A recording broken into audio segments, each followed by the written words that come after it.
বাংলাদেশ সেনাবাহিনীর প্রধান ওয়াকারুজ্জামান বলেছেন, নির্বাচন যাতে আগামী 18 মাসের মধ্যে হতে পারে সেজন্য গুরুত্বপূর্ণ সংস্কার সম্পন্ন করতে পরিস্থিতি যাই হোক না কেন তিনি মোহাম্মদ ইউনূসের নেতৃত্বাধীন অন্তর্বর্তী সরকারকে সমর্থন দিয়ে যাবেন। সেনাপ্রধান বলেন, আমি তার পাশে থাকব যাই হোক না কেন, যাতে করে তিনি তার কর্মসূচি সম্পন্ন করতে পারেন।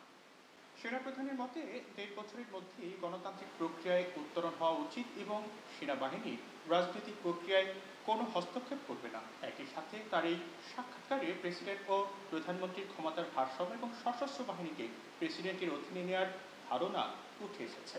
বাংলাদেশে তীব্র গণ আন্দোলনের মুখে গত 5ই আগস্ট শেখ হাসিনার সরকারের বিদায়ের পর সেনাবাহিনীর সমর্থন নিয়ে সরকার গঠন করেন ডক্টর ইউনূস। তারপর থেকে অন্যতম প্রধান রাজনৈতিক দল বিএনপি দ্রুততর সময়ের মধ্যে নির্বাচন দাবি করে আসছে। তবে সরকারের দিক থেকে নির্বাচন কমিশন, বিচার বিভাগ, পুলিশ সহ 6টি বিষয়ের সংস্কারের জন্য কমিশন গঠন করা হয়েছে।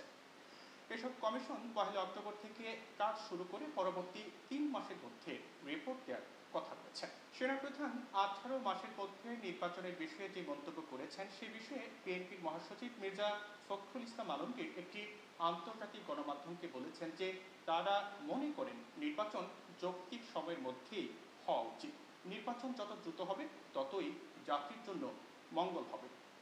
মির্জা ফখরুল বলেন, সংস্কার প্রক্রিয়ায় জনগণের অংশগ্রহণ জরুরি, সেজন্যই নির্বাচনের দরকার। অন্যদিকে জামায়াতে ইসলামের একটি সূত্র জানিয়েছে, সেনাপ্রধানের বক্তব্য দলের এক সভায় আজ পর্যালোচনা করা হবে। তবে দলটির মুখপাত্র মতিউর রহমান আকন্দ বিবিসিকে বলেছেন যে সেনাপ্রধান সামগ্রিক প্রেক্ষাপটে তার বক্তব্য দিয়েছেন।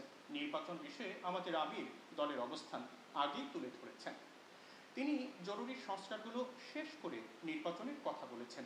আপাতত এটুকুই এই বিষয়ে দলের বক্তব্য।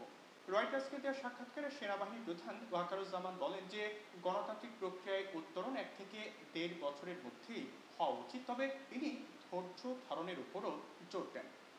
সেনাপ্রধান জানান, প্রধান উপদেষ্টা ও সেনাপ্রধান প্রতি সপ্তাহে সাক্ষাৎ করছেন এবং তাদের মধ্যে অত্যন্ত ভালো সম্পর্ক বিদ্যমান।